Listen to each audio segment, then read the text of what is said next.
In the 1860s, every serious painter in France painted indoors, in a studio, from memory or sketches, carefully constructing perfect scenes.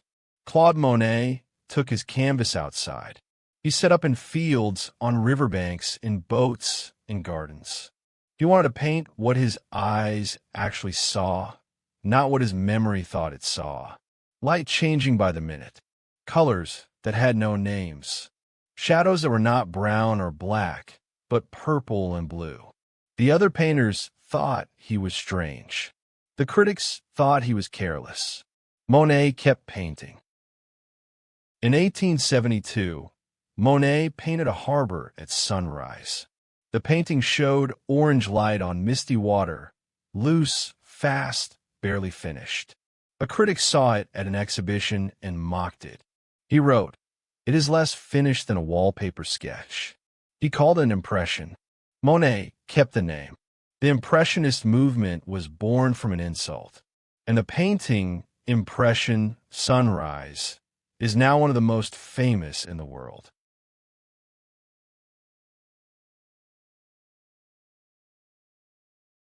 In 1883, Monet moved to a small village called Giverny. He rented a farmhouse and immediately began transforming the land around it. He planted flowers, hundreds of varieties, arranged by color. He diverted a small river to create a pond. He built a Japanese bridge. He hired 6 gardeners to maintain what he was creating. He said, "My garden is my most beautiful masterpiece." He was not building a garden to enjoy. He was building a painting to paint. Everything, the colors, the reflections, the light through the willows, was arranged so he could study it again and again for the rest of his life. Monet discovered that he was not really painting things. He was painting light. He began to paint the same subject over and over. Haystacks, the Rouen Cathedral, the Thames, his own pond, at different times of day, in different seasons, in different weather. Each painting was the same subject, but a completely different painting. He was showing the world something it had never noticed, that everything changes with the light. Nothing stays the same. Every moment is unique and unrepeatable.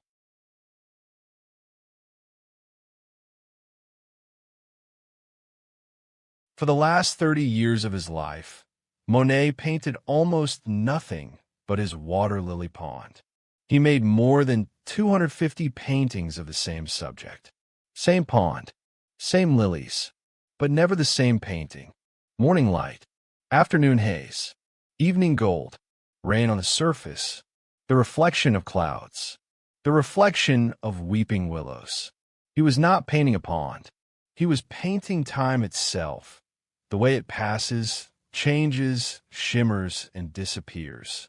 Each canvas was a moment caught and held forever. In 1918, when the First World War ended, Monet decided to give France a gift.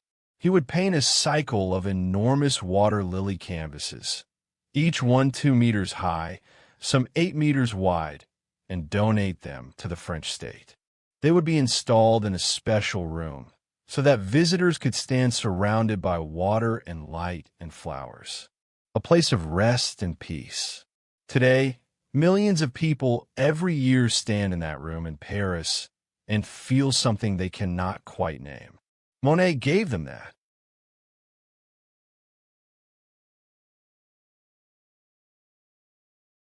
In his 60s, Monet began to lose his sight.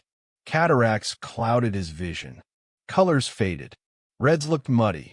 Blues disappeared. He wrote, "I realized with terror that I could see nothing with my right eye." He labeled his paint tubes so he could find them by touch. He kept painting. For nearly a decade, he refused surgery, terrified of going completely blind.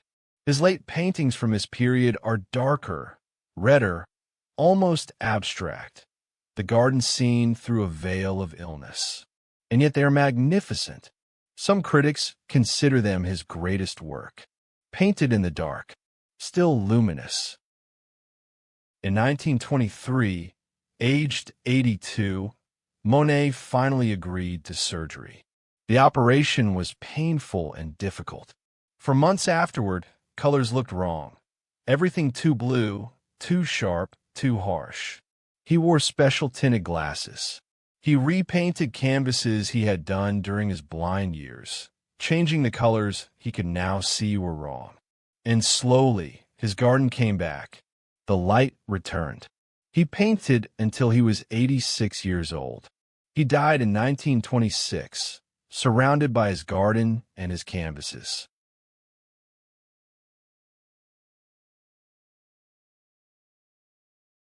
Claude Monet died in 1926.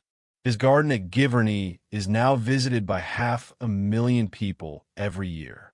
His water lily paintings hang in the greatest museums in the world. But what he truly left behind is not the paintings. It is a way of seeing.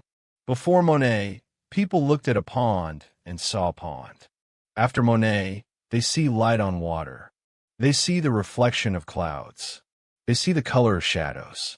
They see that every moment, every ordinary Tuesday morning, every unremarkable afternoon is different from every other moment that has ever existed. He did not just paint the world. He taught us how to look at it.